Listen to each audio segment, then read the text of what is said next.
when you edit it, you hear this? Yeah. Where did you end up? What's your last line?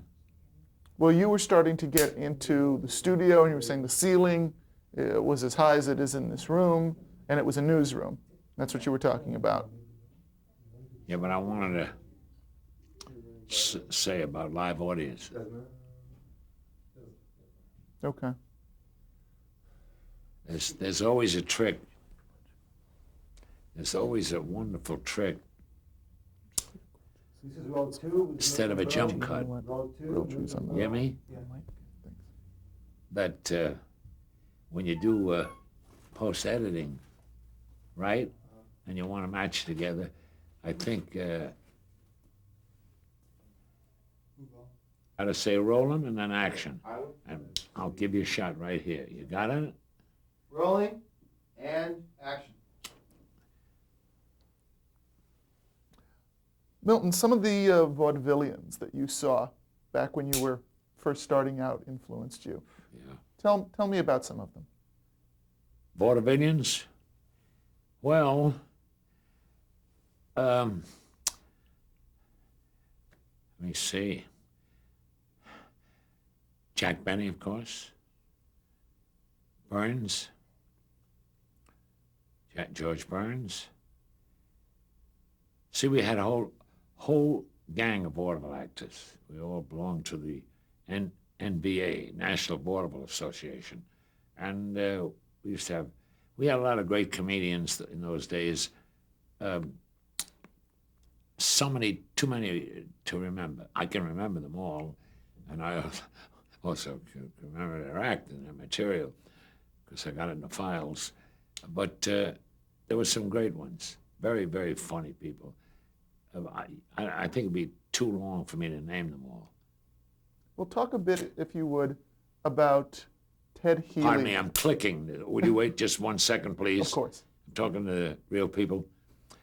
If you hear a click, you know, I'll be talking to you. You'll hear this. It's a lighter. Applause, applause, applause. What were you saying? Yes, of course. If you would talk a bit about Ted Healy and his influence on you. Well, now you're talking about picking out one personality. Ted Healy, for those that don't remember him, and those that do, was, I liked his style. I loved his style.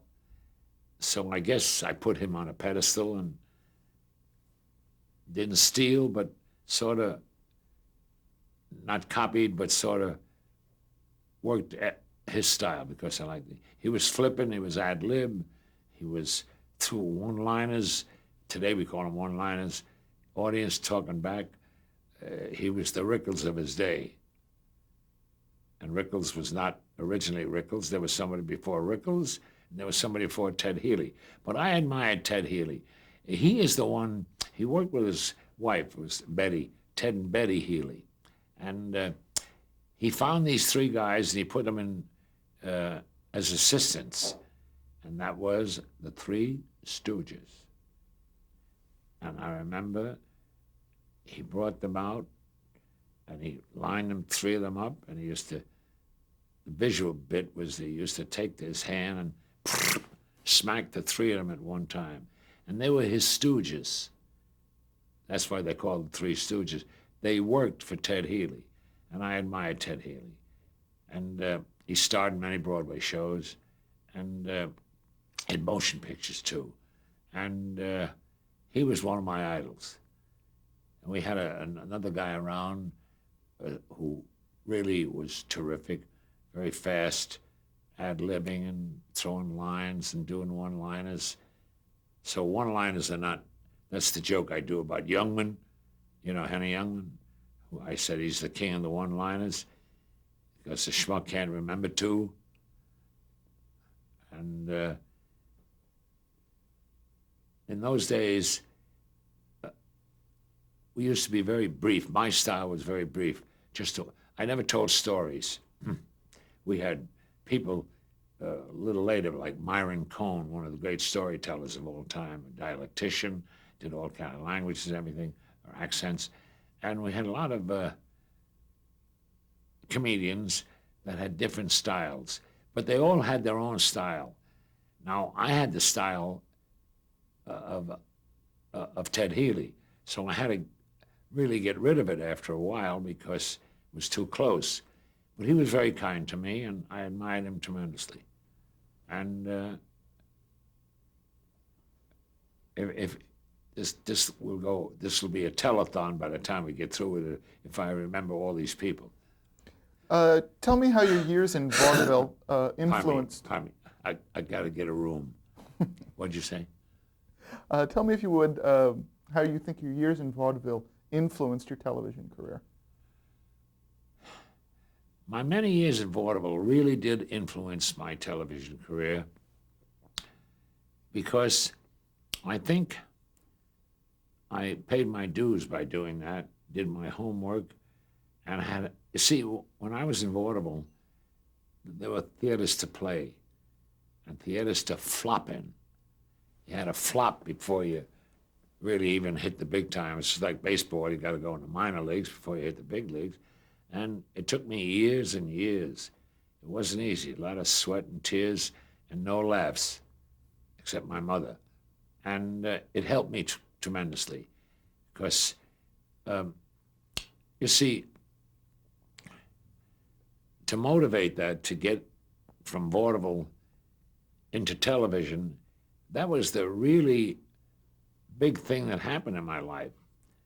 When I was on radio, which we want to talk about, we'll talk about that a little later, but when I was on radio, the Texas company came to me, Texaco, and they said, this was 1947, they said, we'd like to go on television. I said, oh, yeah.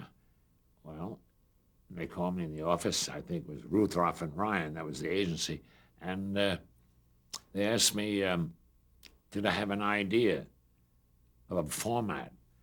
And I said, the only idea I got is what I've been doing for years, and that's vaudeville.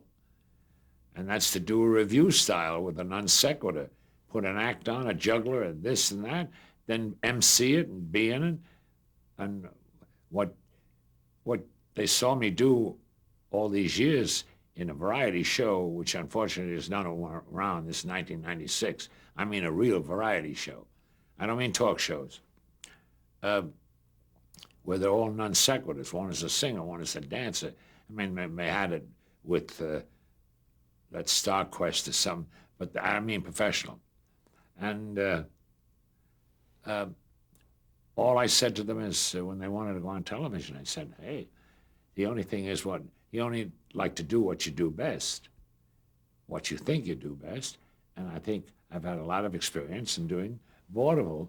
So let's transform and let's transfer vaudeville to television. Now, it was dangerous. I'll tell you why it was dangerous. Not for me, because I had the experience of working in front of a live audience. We did have a studio audience, and we never used a machine, no laugh track, no cue cards. Oh, boy, this is television. No teleprompter. And the audience, when they saw the show, it was a live show, how should I say this? They got what they saw, and they saw what they got. And if you made a mistake, it was too friggin' bad for you. And you'd have to get out of the mistake. You'd say, ladies and gentlemen, I would like to, then I look at the audience, I say, talk to each other.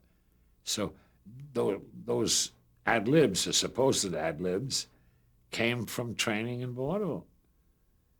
And then if you flopped in vaudeville, you had another chance, but you didn't have another chance in television. Today, 96, I must say, sincerely and honestly, the whole setup is completely different. They're all sitcoms, which some of them are good, some of them not. Some of the ones are inevitable. We know where they're going at the third act because it's a format, and it's a family group, and it's a cast of an ensemble that they work with every week. And I can always hear which is all right if they can get away with it, and they've been getting away with it. And that I can always hear the laugh machine working. I can always hear the giggler. Of course, guy opens the door, hello, big laugh. I don't know what it is. If we opened the door and said a big laugh on television, when I was doing it live, they said, well, if the audience didn't laugh in the studio, that was our best barometer. We only went by that. If it died, it died. And then I'd put what they call remind me never to tell that joke again or whatever. I would say, try to save it. And we were in a lot of predicaments in Baltimore, in television, early television. I could tell you a lot of anecdotes that happened with Pallenberg's Bears. Shall I tell you? Or want to save that? Let's save that. Let's you know what? Let's start at the beginning of your television career. Tell me. Before television, I was on radio. Do you want to talk a little bit about radio? Do you? You got anything to do? You want to check in the hotel with me? What do you want to do? Why don't you tell me a bit about some of the shows you did in radio? Well, I did a lot of radio shows. I did a show called Stop Me If You Heard This One, which turned into be the joke show. What's the name? I can't remember. My mind goes blank. Anyway, wait a minute, just a minute. Oh yeah, I did. Well, then I was on all radio shows, but not visually, of course. And I did dramatic parts in a lot of shows. So many parts in Lux and all those shows. I've done those, and I was on with Texaco, and I was on with Buick, the Berle Buick show. Then I did. I worked for Kraft, and that's the joke I used to do. I said I did a lot of television work. Yesterday I fixed 3 sets. I remember that joke. Doesn't fit here, but it's a non sequitur. But I did so many television series, television shows. Serious ones, Doyle Against the House, where I played the dealer, and that's the one I was up for an Emmy. And then I did a lot of, I wrote quite a few of them too, which is a big deal, but but they were all straight parts, except the series of the comedy series of the television shows, of the radio shows. The radio, one of the first radio show that I recall was back in, 1929, when I appeared with Rudy Valley in the Fleischman Yeast Hour. There's a good story there because there were 2 guys up. Rudy Valley needed a relief comedian because he sang "My Time" and and it was it was a variety show, and he did his singing. He was a big heavyweight at that time, but he needed a relief comedian or a comic, and they got down to 2 guys, and one was my dear friend, God bless him, Bob Hope, and myself. So I wound up with the job, and I was on with Rudy Valley on the Fleischman Hour in front of a radio audience, a studio audience, who were there to see Fred Waring, not me. And I had a rough job. And I think theatrically that people will know about this, that are show business people and people are watching this. I said, how much time are you giving me to do? They said 3 minutes, 2.5 minutes. The show was an hour. And that's with spread. That means the laughs are counted in there. Well, I was listening to it. I never talked so fast in my life, so I could get all the jokes in. And it wasn't good. But I was on there for about 1.5 years with Rudy. What do you think it was about radio that did or didn't work for you as a performer? What is it about radio that what? as a medium that did or didn't work for you as a performer? Well, I'll tell you why radio did not work for me too well. Though I did very well. You mean rating-wise? And I was more of a visual comedian.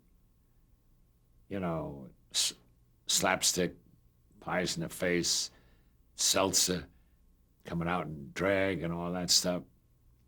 And very visual. And with sound effects coming through radio, if they don't see it, it's not funny. So they patterned me down as a very visual comedian, and I had a good success, but not as big as we wished it had been. But it helped for me and reminded me what not to do the next time. But that does move you into television as a visual performer. Then I went into television. And Tell us about your actual first television appearance. Well, my first television appearance, to the surprise of many people, they wouldn't believe it, I was appearing in Chicago at the Palace Theater in Vaudeville in 1928 and 29. And a man came backstage, I think his name was Sanabria, Frank Sanabria. He came back and he said, can I see Mrs. Berle, my mother? I guess he must have known and read about my mother's with me all the time. And he said, Mrs. Berle, I have a television company called the United States Television Company. And my mother said, television? And we looked at each other. He said, what's that? I said, I don't know what television was, 1928, 29. So I wonder, he said to her, I wonder if I could ask you if Milton could come over to this broadcasting studio where we broadcast. Well, I said, what kind of a television can it be? We walked in, and it was nothing like this. Iridescent lights, what do they call it? Blinking light, I don't know. Fluorescent? Fluorescent lights. Well, then they patted me down with makeup this thick. Black lipstick. They didn't know at that time. All due respect to our wonderful cameraman, and they didn't know about lighting. And I walked out, and I looked at myself. Now, you're going to say, who saw it? That's what people say. Who saw the show? Well, there was only a handful of people because it was like a test show. And I walked out. I looked, they say the word gay very easily today. I looked gay. I had black lipstick, and the lighting was terrible. And there was no one in the studio. It was a storefront. There was nobody sitting in front of me where I could time my laughter, because I said, but I did some of my act that I did at the Palace Theater in Chicago. So we went over, and that was the first time. It was 1929. And I still have that piece of kinescope on that. You should see it. Oh, well, hey, everything has to start. That's the way the motion picture started, talking pictures with Jolson, you know, and all that stuff. And somebody has to start someplace. And that was the beginning of my first time I was ever on television. It was a test. When did you first become interested, though, in television? Well, I really first became interested in television back in about 1934 or 35 in Chicago again, when they had the fair. Oh, it was the World's Fair? World's Fair, with Sally Rand and her fans, and I was in Chicago at that time, where I stayed at the Palace Theater, and they come in with a television camera, like a news camera, you know, not on a tripod, on a shoulder, and they shot me and all that stuff. So I looked at it, and Then a little later, back in 38 or 39, I did the first telethon. First telethon was for the Heart Fund on television. And then I did the second, well, from then on, I did telethons in each town and for different charities. Then in 1949, I did the longest telethon. The first real big telethon was for Damon Runyon for the Cancer Fund. And I had His Excellency Bishop Fulton Sheen on it, right? And he was on. Walter Winchell and myself. He was a very good friend of Damon, and Damon was very sick, Runyon. And in those days, there wasn't. We had a lot of children watching, because it was all new to them, and they got a lot of stars to show up, what we could get. And we, as I look back, and I listen now to the muscular dystrophy, the one that Jerry Lewis has been doing for years, and they're up in the millions and millions and millions. We were lucky to get 10 cents. We used to put it up on the board, what's coming in. And we didn't have branches. We only had maybe one branch, that was Chicago, New York and Chicago. And that was the first telethon, first big telethon. Now, in these early years, what was the attitude among your colleagues regarding this new medium, television? Well, when they heard, or they knew, I got it around different places. The Friars Club, they all knew, different theatrical club, and people that knew me said, "I hear you going on television." I said, "Yeah." He said, "Boy, you're taking a shot, you're taking a chance." I said, "Well, that's the name of the game. You got to take a chance. If something new comes in, I'd like to be part of it." Because I was always listening to my mother's mind. I had it right in my head about my mother said, "Don't be afraid to take chances. Good or bad. Might turn out badly, it might turn out good. But go in there and take the shot." But I was not put down, I was discouraged many, many times by my fellow comedians, saying, "Why are you doing this? Why are you doing it?" So I guess I said, there has to be a guinea pig. And if they're going to do it, I'll do it. But you see, I knew that in my mind that I had that experience of working in front of a live audience. And that motivated me to say, hey, it's the same as doing a vaudeville show, which I used to do 5, 10 shows a day, right? But they said, I wouldn't do it. They said, I wouldn't do it. I want to mention the guys that said that, because forget about it. Some of them are gone, but they said, well, why take a chance? I said, that's the name of the game, taking a chance and coming through. You want to take a break now?